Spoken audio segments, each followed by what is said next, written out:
Bienvenue au cœur de l'histoire, je suis Virginie Giraud. Cette année, on commémore les 80 ans du débarquement, ce fameux D-Day qui fait partie de notre mémoire collective. Mais est-ce qu'on sait exactement ce qu'il s'est passé minute par minute pendant le jour le plus long? Je vais poser toutes mes questions à Christophe Prime, qui est historien et responsable des collections du Mémorial de Caen.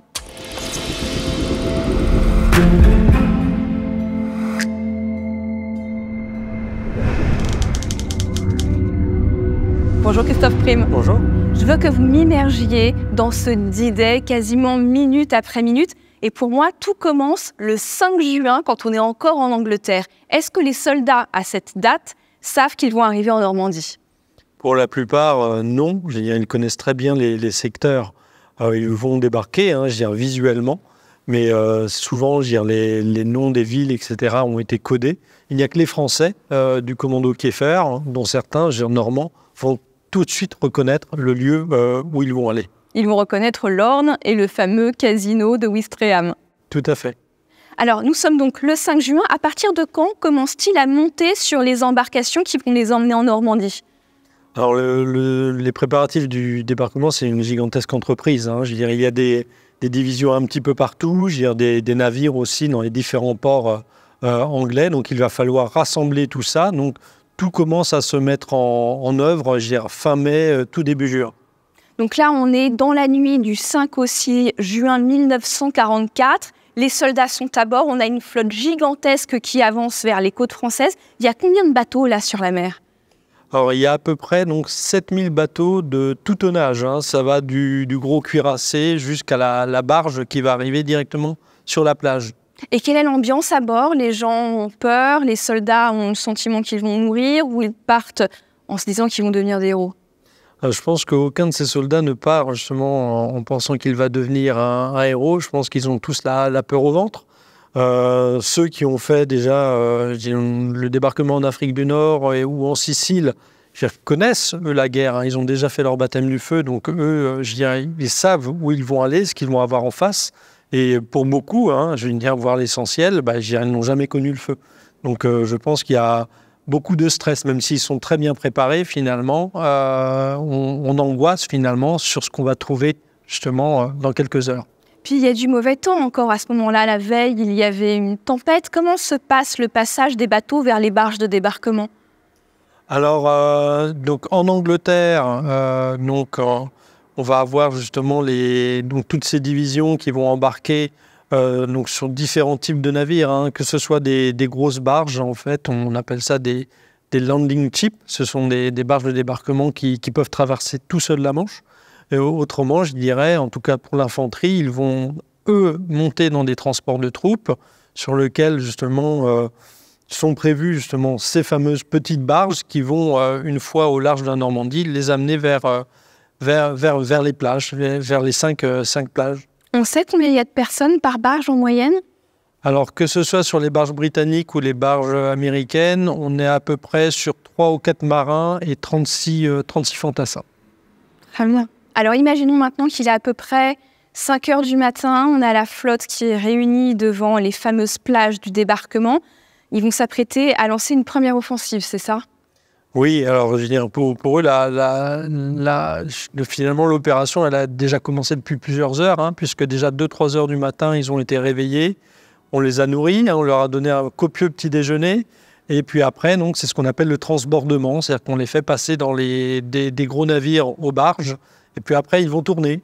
Ils vont tourner en attendant que toute l'opération se termine. Et puis finissent enfin, justement, par prendre la direction des plages normandes.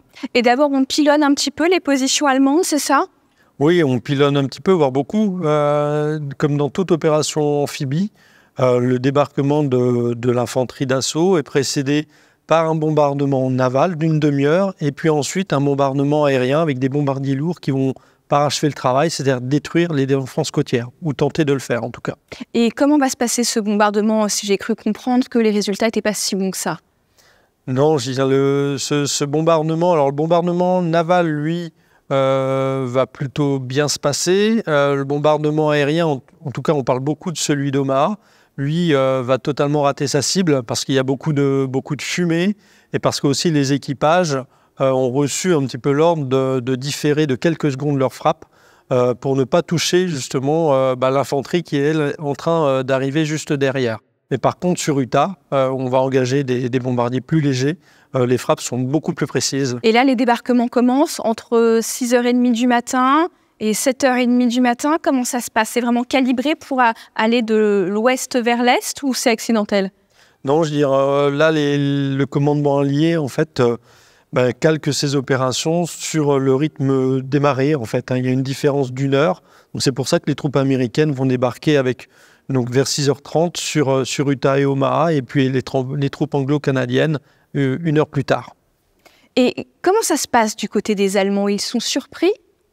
Alors, les Allemands, ceux qui sont sur le secteur, bien sûr, sont surpris lorsqu'ils vont découvrir cette armada qui va sortir de la brume, même si eux aussi, justement, sont déjà conditionnés, parce qu'ils attendent ce débarquement depuis le printemps, début du printemps 44, mais je dirais comme finalement on attend le débarquement, mais en espérant qu'il se passe ailleurs.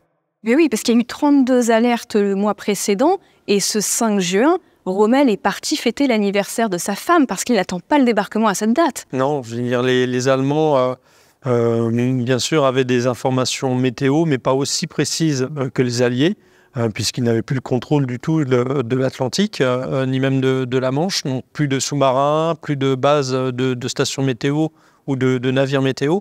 Donc, mais je veux dire, on va dire que leur carte météo était assez précise, mais ils n'ont pas vu ce que les services météorologiques de Stag, justement, ont vu. C'est une petite accalmie de quelques heures, du 5 juin au soir jusqu'au 6 au matin, qui allait permettre justement à Eisenhower de prendre la décision de débarquer. Donc voilà, on a nos troupes qui arrivent enfin sur les plages. Est-ce qu'on sait combien d'hommes vont périr sur les 5 plages du débarquement dans les premières minutes ou les premières heures de ce débarquement? Alors, la situation sur les plages est vraiment très différente. Sur Utah Beach, le débarquement se passe plutôt pas mal. On a je crois, à peu près 200 morts. Sur la plage canadienne, c'est un petit peu plus compliqué. Gold et Sword, donc, qui est dédié aux Britanniques, on va dire on est sur un taux de perte, je veux dire, acceptable. Il n'y a que sur Omaha Beach où finalement la résistance allemande va être la plus forte. Et donc on va terminer la journée, je dirais, avec 4500 pertes. Mmh. Donc on est à peu près sur du 7 à 8% des effectifs engagés, ce qui est absolument énorme. Mais on ne dépasse pas finalement le taux de perte qui avait été donné par le shérif. D'ailleurs, j'ai lu dans certains livres que les Allemands se défendaient assez mal sur certains points. Il y a un manque de coordination de cette défense au moment du débarquement côté allemand? Alors du côté allemand, on se défend, je dirais, comme on peut. Premièrement, je dirais tous les bombardements, je dirais l'action de la résistance aussi au cours de la nuit qui a coupé des lignes téléphoniques. Et, je dirais, tout ça fait que les Allemands sont un petit peu en aveugle pendant quelques heures. Les opérations aéroportées aussi, il y a les manœuvres d'intoxication qui vont avoir lieu plus au nord, notamment de la Manche. Tout ça, je dirais, maintient une sorte d'incertitude dans les rangs allemands. Et finalement, le commandement, lui, ne fait que réagir comme il le peut, finalement. Mais c'est vrai que l'objectif des premières fortifications de ce mur de l'Atlantique n'était pas forcément de stopper justement un assaut de grand style, mais surtout de le retarder pour préparer une contre-offensive. Donc nous voilà dans la matinée du 6 juin 1944. Toutes les troupes ont débarqué sur les 5 plages du débarquement. Comment se passe cette matinée? Donc cette matinée du 6 juin se passe vraiment différemment selon les plages, mais il n'empêche que, je dirais, toute la Normandie presque est au courant. Je dirais tout simplement parce que les bombardements qui ont lieu directement sur la côte, mais aussi tous les bombardements qui accompagnent justement à l'intérieur des terres cette opération. Très vite, les Normands, eux, savent ce qui se passe. Et donc c'est beaucoup de violence, puisque finalement, même si les bombardements ont réduit la résistance allemande, elles ne l'ont pas anéantie. Et donc, ce sont des heures difficiles, mais des heures cruciales, justement, qui vont se terminer par une victoire pour les Alliés. Alors, on voit dans une de vos vitrines qu'il y a un tract qui annonce le débarquement qui a été lâché probablement par avion dans la zone de la Normandie où le débarquement allait avoir lieu. Ce tract, il est distribué dans les jours qui suivent. Il ne peut pas être distribué avant. J'imagine qu'on ne prévient pas tout le monde. Non, je veux dire, ce sont des tracts aéroportés. Donc, ce sont des tracts qui étaient largués par avion, notamment au-dessus des villes, des objectifs. Alors, il y avait ces tracts qui annonçaient le débarquement, il y avait aussi ces tracts qui annonçaient les bombardements. Et ces tracts, justement, étaient largués à proximité des villes ou sur les villes qui allaient vivre des heures assez graves, mais très souvent, je dirais, ils ont été peu efficaces, tout simplement à cause du vent, etc. Il n'y avait pas de mention aussi des villes, ce qui fait que les habitants ne les prenaient pas forcément en compte. Donc la bataille de Normandie ne va pas se limiter à cette journée cruciale, ce jour le plus long, comme le disait Rommel. Très vite, les armées vont faire la jonction au point qui a été prévu, comme Pegasus Bridge, par exemple, pour les troupes anglaises avec le fameux commando Kiefer. Cette bataille, elle va durer plus longtemps et vous avez une carte là-bas qui explique cette bataille. Je veux bien qu'on fasse un point sur elle, s'il vous plaît. On peut. On oublie souvent que la bataille de Normandie a duré près de 3 mois. Vous pouvez nous expliquer un petit peu comment elle se passe ? Juste après le débarquement, les troupes alliées vont tout faire pour déjà établir une jonction entre leurs 5 têtes de pont.